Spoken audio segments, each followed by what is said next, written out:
من شرور أنفسنا من سيئات أعمالنا من يهد الله فلا مضل له ومن يضلل فلا هادي له ونشهد أن لا إله إلا الله وحده لا شريك له ونشهد أن سيدنا وشفيعنا ومولانا محمدا عبده ورسوله أما بعد فأعوذ بالله من الشيطان الرجيم بسم الله الرحمن الرحيم كل نفس ذائقة الموت وإنما توفون أجوركم يوم القيامة فمن زحزح عن النار وأدخل الجنة فقد فاز وما الحياة الدنيا إلا متاع الغرور صدق الله العظيم۔ محترم سامعین، بزرگوں اور بھائیوں،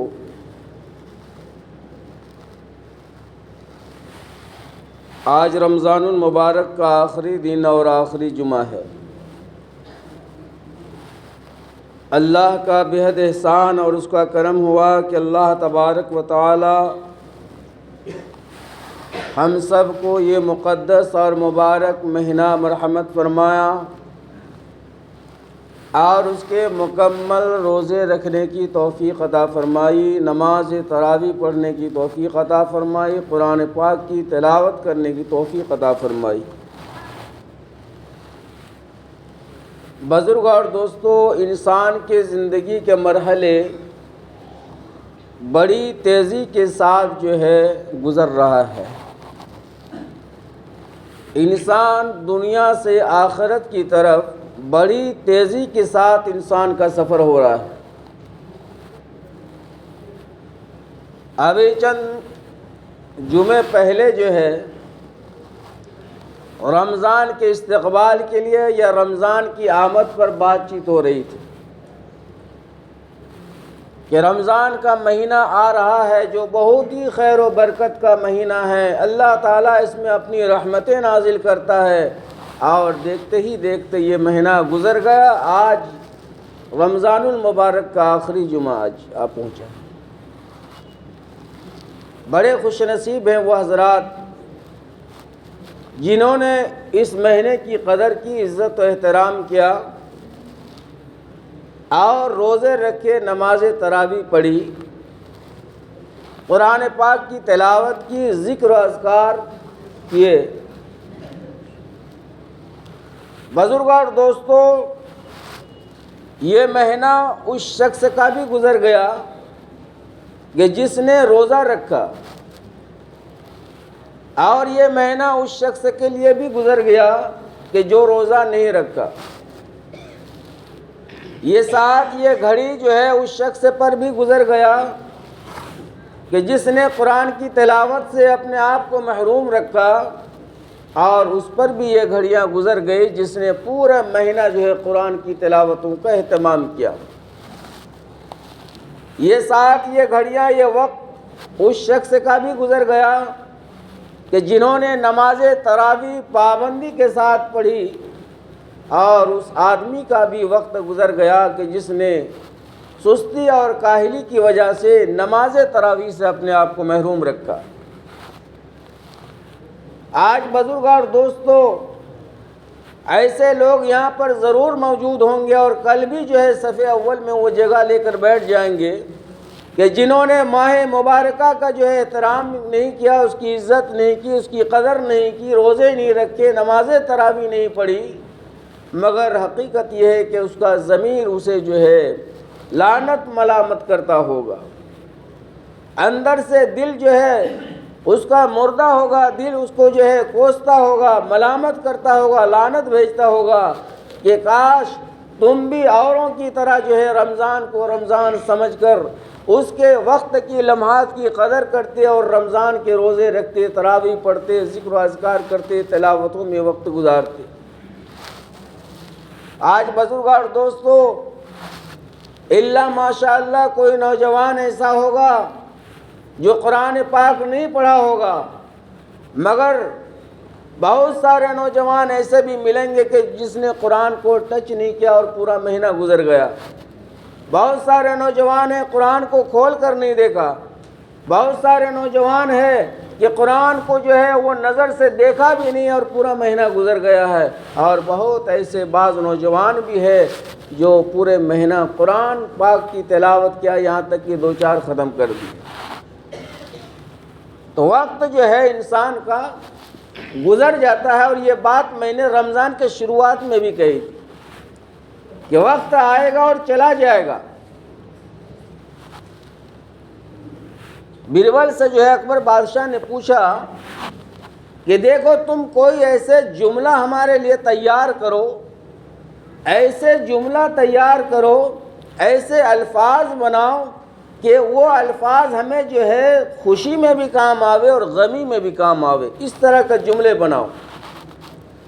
بربل جو ہے سوچنے پر مجبور ہو گیا کہ کیسے اس طرح الفاظ کو ہم ترتیب دیں جو دونوں موقع پر جو ہے کام آوے۔ جب میں غمگین ہوں تو بھی وہ جملہ ہمارے لیے کام آئے، اور جب خوشی کا موقع ہو تو وہ جملہ جو ہے اس وقت بھی کام آئے۔ بہت دیر غور فکر اور سوچنے کے بعد بربل نے کہا کہ حضور، جب بھی خوشی یا غمی کا موقع ہو تو آپ اس الفاظ کو ذہن میں جو ہے بیٹھا لیں کہ یہ بھی گزر جائے گا، یہ بھی گزر جائے گا۔ جب انسان پر کوئی تکلیف اور مصیبت آتی ہے تو اسے جو ہے یہ سوچنا چاہیے کہ یہ تکلیف مصیبت عارضی ہے، یہ گزر جائے گا۔ اور جو خوشی کا مواقع ہوں تو اتنی خوشیوں میں ہم مست نہ ہو جائیں کہ ہماری ذات سے دوسرے کو تکلیف ہو جائے، اس وقت یہ سوچنا چاہیے کہ یہ خوشیاں بھی جو ہے ختم ہو جائے گی، گزر جائے گی۔ تو مہینہ آیا اور گزر گیا۔ بڑا خوش نصیب ہے وہ حضرات جنہوں نے مستقبل کو سامنے رکھتے ہوئے پورے ماہ مبارکہ کی قدر کی، روزے رکھے، سحری کیے، افطار کیے، افطار کا مزہ حاصل کیا، افطار کے وقت جو خوشی اللہ مرحمت فرماتے اس سے فائدہ اٹھایا۔ حضور صلی اللہ علیہ وسلم فرماتے ہیں کہ روزے دار کو اللہ تبارک و تعالیٰ کی طرف سے 2 خوشیاں ملتی ہیں، ایک خوشی جو ہے دنیا کے اندر، اور ایک خوشی مرنے کے بعد جس وقت رب کائنات سے ہماری اور آپ کی ملاقات ہوگی۔ یہ 2 خوشیاں روزے دار کو اللہ تبارک و تعالیٰ جو ہے مرحمت فرماتے ہیں۔ دنیا میں خوشی کیا کس وقت مرحمت فرماتے ہیں؟ جب وہ افطار کرنے کے لیے بیٹھتا ہے، ساری چیز حلال اپنے بازو سے کمایا ہوا، کوئی رکاوٹ نہیں، کوئی روکنے والا نہیں ہے، مگر اللہ کے ڈر اور خوف کی وجہ سے وہ بندہ رکا رہتا ہے، اور جب اللہ کی اجازت ملتی ہے تو ان تمام نعمتوں سے وہ بندہ مومن روزے دار جو ہے سیراب ہوتا ہے، شکم سیر ہوتا ہے۔ تو اس وقت عجیب کیفیت ہوتی ہے اور خوشی کا موقع، اس وقت جو ہے دعائیں قبول کی جاتی ہیں۔ اللہ تبارک و تعالیٰ جب رمضان کا مہینہ شروع ہوتا ہے تو جو فرشتے عرش الہی کو اٹھائے ہوئے ہیں ان سب سے کہتے ہیں کہ اے فرشتے، تم یہ ڈیوٹی، یہ کام چھوڑ دو رمضان بھر کے لیے، اور تم روئے زمین پر پھیل جاؤ، اور افطار کے وقت ہمارا روزے دار بندہ جو دعا کرتا ہے اس دعا پر تم آمین کہو جا کر۔ یقینی ہے دعا کی قبولیت ہونا اس وقت میں، مگر افسوس میرے محترم بزرگ اور دوست، بہت سارے ایسے حضرات ہیں جو کام کا بہانہ بنا کر، بیماری کا بہانہ بنا کر، طرح طرح کے جو ہے بہانہ بنانے کے بعد جو ہے روزے کو اپنے ہاتھ سے کھو دیا۔ مہینہ گزر گیا، کامیاب ہو گیا وہ انسان جس نے قدر کر لی۔ اور بعض لوگ جو ہے بڑی چالاکیاں کرتے ہیں، طرح طرح کے بہانے بناتے ہیں، مگر رب کائنات جو ہمارے دلوں کا بھی مالک ہے وہ سب کچھ دیکھ رہا ہے۔ تو میرے محترم بزرگ اور دوستو، روزے کا مقصد کیا تھا؟ تقویٰ ہے۔ ہمارے اندر تقویٰ اور طہارت کی صفت پیدا ہو جائے، یہ روزے کا مقصد ہے۔ اس لیے کہ اللہ تبارک و تعالیٰ نے جو معیار قائم کیا ہے کامیابی اور ناکامی کا، وہ مال دولت یا زمین و جائیداد پر اس کے معیار نہیں اللہ کیا، بلکہ تقویٰ کا جو کامیابی کا معیار اللہ کے یہاں جو ہے تقویٰ اور طہارت ہے۔ اور جس انسان کے اندر تقویٰ اور طہارت ہے، اللہ کی اطاعت و فرما برداری ہے، اس کا جو مقام ہے اللہ کے نزدیک وہ کسی بھی بڑے سے بڑے حکمراں اور بادشاہ کا نہیں ہو سکتا ہے۔ ہارون رشید کا نام آپ نے سنا ہوگا، ایک بادشاہ گزرا ہے، ان کا ایک نوجوان بیٹا تھا جو بہت بڑا متقی اور پرہیزگار انسان تھا، ہر وقت جو ہے تلاوت میں، تسبیح و اذکار میں مشغول رہتا تھا، اور صرف ہفتہ میں ایک روز وہ کام کیا کرتا تھا، ہفتہ میں ایک روز کام کرتا تھا، اور پورا دن جو ہے وہ جو ہے اللہ کی عبادت میں، نماز میں، تلاوت میں، تسبیح میں، ذکر و اذکار میں مشغول رہتا تھا۔ ایک مرتبہ بادشاہ سلامت نے اس کو بلایا اپنے بیٹے کو، اور دربار میں بیٹھا ہے، سارے وزراء وہاں پر بیٹھے ہوئے تھے، آپ کا لباس اور حلیہ دیکھ کر مذاق اڑانے لگا کہ بادشاہ سلامت، یہ لگتا نہیں کہ آپ کا صاحبزادہ ہے، کہاں آپ بادشاہ ہے، حکمراں، حکومت کرنے والے، شہنشاہ وقت، اور آپ کا یہ صاحبزادہ کس طرح بوسیدہ لباس پہنا ہوا جس پر سینکڑوں پیوند لگے ہوئے ہیں، یہ آپ کا جو ہے ناک کاٹ دے گا، یہ آپ کو ذلیل و خوار کر دے گا، لوگ کیا کہیں گے۔ وہ نوجوان جو متقی اور پرہیزگار صفت انسان تھا، جس کا تعلق صرف اور صرف خالق کائنات سے وابستہ تھا، اس نے کہا کہ وزیرو، ارے میرے ابو جان، اللہ کے یہاں جو ہمارا مقام و مرتبہ ہے اور اللہ نے ہمیں جو حکومت دی ہے، وہ آپ کی حکومت اور سلطنت سے، بادشاہت سے جو ہے لاکھوں درجہ بڑھی ہوئی ہے۔ آپ تو چند بندگان خدا پر حکومت کرتے ہو، مگر اللہ تعالیٰ نے ہمیں بہت بڑی حکومت دے رکھی ہے۔ بظاہر ہمارا حلیہ صحیح نہیں ہے، کپڑے صحیح نہیں ہیں، لباس ہمارا صحیح نہیں ہے، لیکن اللہ نے ہمیں بہت اونچا مقام عطا کیا ہے۔ بادشاہ کے پاس ایک پرندہ بیٹھا ہوا تھا، پرندہ، چڑیا۔ تو اس نوجوان نے کہا کہ اللہ، یہ پرندہ جیسے آپ کے حکم سے اڑ کر میرے کندھے پر بیٹھ جائے۔ وہ فوراً پرندہ، چڑیا اڑا اور آپ کے کندھے پر بیٹھ گیا۔ پھر کہا کہ اللہ، اسے اپنے حکم سے جو ہے اپنی جگہ پر بھیج دے۔ پھر وہ جو ہے اتر کر بادشاہ کے دربار کے سامنے میں وہ بیٹھ گیا۔ تو سارے لوگ سمجھ گئے کہ واقعی اس کے اندر پاور ہے، اور اس کا تعلق خالق کائنات سے ہے، کہ ایک پرندے پر یہ حکومت کر رہا ہے، ہم تو چند بندگان خدا پر، باشعور لوگوں پر حکومت کر رہے ہیں، اور ایک بے زبان چڑیا، پرندہ، اس پر اس کی حکومت ہو رہی ہے۔ کہا کہ ابا جان، آپ سے ہمارا بنات نہیں ہوگا، میں جا رہا ہوں، آپ اپنی جگہ پر کام کیجئے، میں تو اللہ کی رضا اور اللہ کی جو ہے خوشنودی کے لیے میں جو ہے دن رات اس کی عبادت کرتا ہوں۔ وہ الگ جگہ پر رہتے تھے، ایک جھوپڑی کے اندر، کوئی جنگل کے قریب، اور دن رات وہیں پر عبادت الہی میں مشغول رہتے تھے، اور ہفتے میں ایک دن کام کیا کرتے تھے۔ تو جہاں پر بازار کے نکڑ پر، موڑ پر جو مستری مزدور لوگ بیٹھے رہتے ہیں، ہمارے یہاں نرسا میں بھی دیکھیے گا صبح کے وقت مزدور لوگ، مستری لوگ بیٹھے ہوئے رہتے ہیں انتظار میں، کوئی صاحب آئے گا اور مزدوری کے لیے، کام کے لیے، مکان کی عمارت بنانے کے لیے لے کر کے جاتا ہے۔ تو یہ نوجوان بھی وہاں بیٹھا رہتا تھا، مگر ہفتے میں ایک روز۔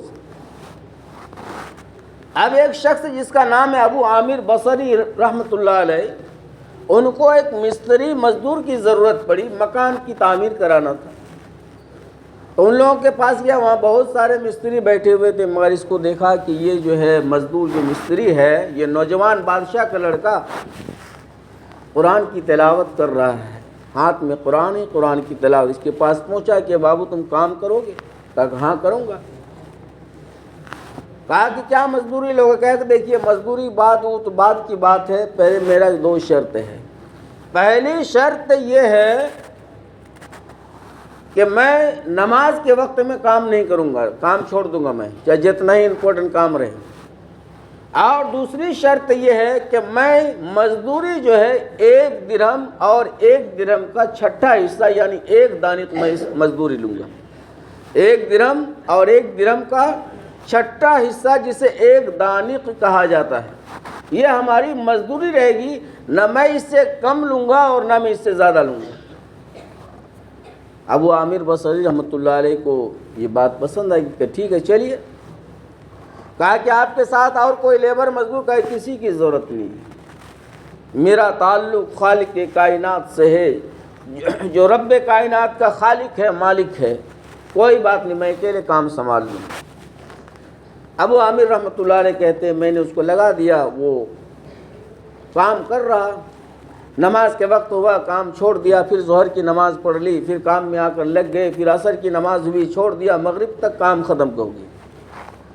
میں نے جا کر دیکھا کہ کام جو ہے 10 آدمی 10 مستری کے برابر کام اس نے جو ہے نمٹا دیا ہے.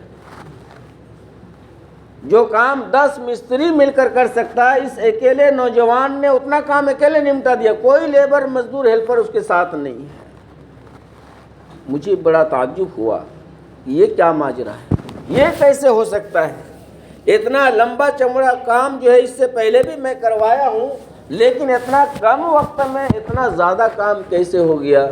بہرحال میں اس کے کام سے خوش ہو کر زیادہ اجرت دینے کی میں نے خواہش ظاہر کی، 2 درہم دینا چاہا، مگر اس نے لینے سے انکار کر دیا اور کہا کہ جو شرط طے ہوئی ہے اسی کے مطابق جو ہے 1 درہم اور 1 درہم کا چھٹا حصہ مجھے مزدوری دے دیجئے، اس سے میں کم بھی نہیں لوں گا اور زیادہ بھی نہیں. چلے گئے مزدوری لے کر. اب جب دوسرے دن اس کو لانے کے لیے گیا ابو عامر بصری رحمۃ اللہ علیہ، تو پتہ چلا لوگوں نے بتایا کہ یہ تو ہفتے میں 1 روز کام کرتے ہیں نا، یہ تو روزانہ نہیں کرتے ہیں، آج ملاقات آپ کی نہیں ہوگی، اب اگلا سنڈے کو جو ہے ملاقات اس سے ہوگی آپ کی. کہا ٹھیک ہے، اب انتظار کیا جائے، کیونکہ کام بہت اچھا کرتا ہے، مستری بھی بڑھیا ہے. تو پھر 1 ہفتہ کے بعد اس نوجوان سے ملاقات ہوئی، اسی حالت میں دیکھا قرآن کی تلاوت کر رہا، اس کو بلا کر لایا اور کام میں لگایا. تو یہ چپکے اس دن جو ہے اس ہفتہ دیکھنے لگا کہ یہ کام کیسے کرتا ہے. ایک مستری ہے، لیبر ہیلپر ساتھ میں نہیں ہے، اور جو ہے ہفتے میں 1 روز کام کرتا ہے اور اتنا زیادہ کام. آج ہمارے کاموں میں رزق و روزی میں برکت کیوں نہیں ہوتی ہے؟ ہم لوگ ڈیوٹی ہی صحیح نہیں کرتے ہیں. 8 بجے اگر کام کا ٹائم ہے تو 8:30 بجے وہاں پہنچتے ہیں. چھوڑنے کا اگر وقت ہے 5 بجے تو 4 بجے ہی سے جو ہے اپنا اوزار جو ہے تیاری کرنا شروع کر دیتے ہیں. روزی میں خیر و برکت کہاں سے آئے گی؟ اور حرام کو حلال سمجھ لیتے ہیں، پھانکی بازی کر رہے، پھانکی مار رہے، مالک نہیں ہے، کوئی دیکھنے والا نہیں ہے، بس پھانکی مار دیا، وہ پیسہ کو ہم حلال سمجھتے ہیں. یہ نوجوان جو ہے نہ 1 پیسہ زیادہ لیا نہ 1 پیسہ کم، جو شرط لگا دیا، جو طے کر دیا، وہ اس پر وہ اٹل ہے. وہ دینا بھی چاہ رہا مالک، کام دیکھ کر کے کام سے خوش ہو کر کے، مگر اس نے نہیں لیا، صرف 1 درہم اور 1 درہم کا چھٹا حصہ لیا. اب دوسرے مرتبہ جب لگایا کام میں تو سوچا کہ دیکھنا چاہیے کہ اس آخر کوئی کرامت اس کے اندر ضرور ہوگی. 1 دن میں جو ہے 10 مستری کے برابر یہ کام کیسے کر رہا ہے. تو اس نے جھانک کر کے دیکھا گھر سے کہ وہ نوجوان کام نہیں کر رہا، وہ کھڑا ہے اور صرف انگلی سے اشارہ کر رہا ہے. گارا اپنے آپ جو ہے تیار ہو رہا ہے، اینٹ اپنے آپ دیوار پر آ کر لگ رہی ہے اور دیوار جو ہے بنتی چلی جا رہی ہے. یہ بندہ کچھ نہیں کر رہا، صرف اشارہ کر رہا ہے. تو سمجھ گیا کہ اس کے اندر کرامت ہے، یہ اللہ کا بہت بڑا پہنچا ہوا بندہ ہے، متقی پرہیزگار بندہ ہے. بہرحال کام ہو گیا اور اس کو مزدوری دے دی. اب تو دوسرے دن نہیں ملیں گے، پھر 1 ہفتہ، پھر 1 ہفتہ کے بعد اس کو لانے کے لیے گیا تو پتہ چلا کہ بیچارہ بیمار پڑ گیا. کہاں رہتے ہیں؟ نہ فلاں جھوپڑی میں ان کا جو ہے گزر بسر ہوتا ہے. وہاں یہ مالک گئے ابو عامر بصری رحمۃ اللہ علیہ، دیکھا کہ علالت میں پڑے ہوئے ہیں، وقت قریب ہے، قریب الموت ہے، بستر علالت پر وہ جو ہے پڑا ہوا ہے. اس نے پہچان لیا، کہا کہ آپ وہی ہمارا مالک ہیں جس نے ہم سے کام کروایا. کہا ہاں بابو ہم وہی ہیں. کہا کہ دیکھیے چچا اب جو ہے ہمارا آخری وقت ہے، مگر 3 نصیحتیں میں آپ کو کر کے جا رہا ہوں. پہلی نصیحت یہ ہے کہ جب ہمارا انتقال ہو جائے تو مجھے اسی کپڑے میں مجھے دفن کر دینا. کہا کہ نہیں ایسا نہیں ہو سکتا ہے، میں آپ کے لیے جو ہے بہترین کفن کا انتظام کروں گا، شاندار کپڑے لاؤں گا دکان سے، وہ نوجوان کہنے لگے کہ چچا جان، نیا کپڑا تو زندوہی کے لیے جو ہے شوبھا دیتا ہے، مردے کو جو ہے نیا اور پرانے سے کیا مطلب، وہاں تو اعمال دیکھا جاتا ہے، کفن پر فیصلے وہاں نہیں ہوں گے۔ اور دوسری نصیحت یہ ہے کہ جو مزدور ہماری قبر تیار کرے گا تو اس کی مزدوری، یہ جو ہمارے پاس مصلی ہے، لوٹا ہے، لنگی ہے، یہ تینوں سامان اس کو دے دیجیے گا قبر کھودنے کے عوض میں۔ اور تیسری نصیحت یہ ہے کہ اگر بادشاہ سے ملاقات ہو جائے یا آپ جان بوجھ کر جا کر ملاقات کریں، اور یہ قرآن کریم اور یہ جو انگوٹھی ہے آپ بادشاہ تک پہنچا دیں۔ یہ تین نصیحتیں کرنے کے بعد دنیا سے وہ چلے گئے، بادشاہ سے ملاقات کی، بادشاہ نے پہچان لیا کہ یہ میرے بیٹے کا قرآن اور انگوٹھی ہے۔ پھر قبر پر وہ گئے، بہت روئے، دعائیں کی۔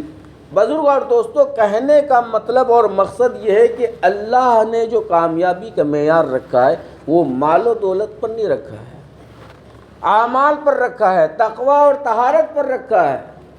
یہ الوداع الوداع جو ہم لوگ نام دیے ہیں، الوداع کسے بولتے ہیں؟ وہی اس میں 2-4 رکعتیں الگ ہوتی ہے کیا؟ یا پھر عید کی طرح 6-4 زائد تکبیریں ہوتی ہے کیا؟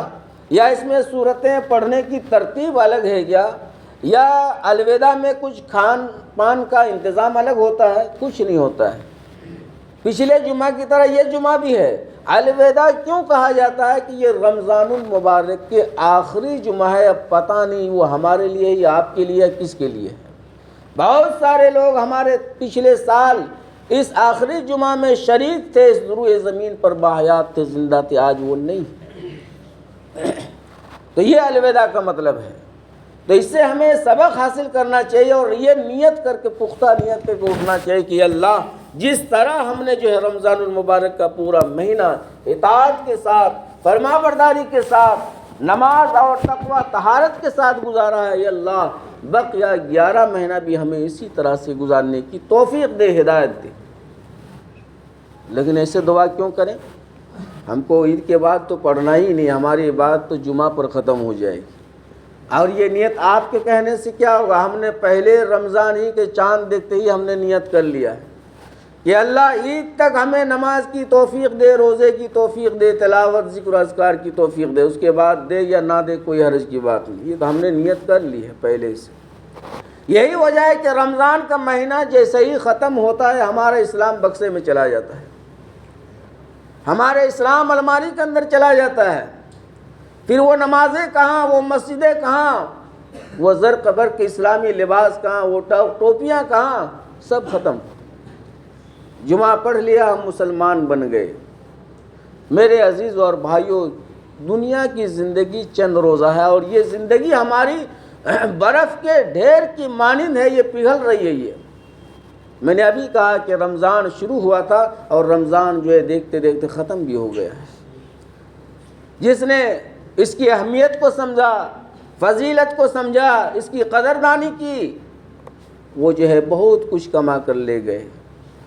اور جس نے بہانہ بنا کر شیطانی وسوسے میں آ کر خواہشات نفسانی کو پورا کیا، تو اس سے بڑا آج محروم القسمت اور بدقسمت جو ہے روئے زمین پر کوئی نہیں ہوگا۔ اس کی ضمیر اسے کوس رہی ہے، لعنت ملامت کر رہی ہے کہ آخر تو نے کتنا بڑا محرومی والی بات کر لی، کتنا بڑا گھاٹے اور نقصان کا تم نے سودا کر لیا ہے۔ اور لوگوں کے بھی روزے جو ہے وہ دن گزر گئے روزے کی حالت میں، تلاوت کی حالت میں، مگر تم نے جو ہے غیر رمضان کی طرح سے پورا ماہ مکرمہ کو جو ہے برباد کر دیا۔ ایسے لوگوں پر عید کے روز اللہ کی طرف سے، اللہ کے رسول کی طرف سے اور تمام فرشتوں کی طرف سے لعنتیں برستی۔ بزرگ اور دوستو، ہمیں اس کا احساس نہیں۔ ہم خوشیاں منا رہے ہیں، عید منا رہے ہیں اور لعنتیں ہم پر برس رہی ہیں۔ ارے خوشیاں آپ کی کس بات کی خوشی ہے؟ آپ نے کچھ کیا ہی نہیں، رمضان اور غیر رمضان میں کوئی فرق ہی نہیں کیا، خوشی کس بات کی؟ خوشی تو ان حضرات کی ہونی چاہیے کہ جنہوں نے پورا مہینہ جو ہے بھوکا پیاسا کاٹا، اللہ کے ایک حکم کی تعمیل کی اور کل سے وہ آزاد ہو گئے۔ اب وہ 11 مہینہ آزادی کے ساتھ جو ہے کھائیں گے، پئیں گے اور سب کچھ کریں گے۔ جو پابندیاں جو ان پر لگی ہوئی تھی وہ تمام پابندیاں کل سے جو ہے ختم ہو جائیں گی۔ تو میرے عزیز اور بھائیوں، ہم اور آپ اللہ سے دعا مانگے، توفیق مانگے، ہدایت مانگے کہ اللہ تبارک و تعالیٰ یہ مقدس مہینہ ہم سب مسلمانوں کو بار بار مرحمت فرمائے۔ وآخر دعوانا الحمدللہ رب العالمین۔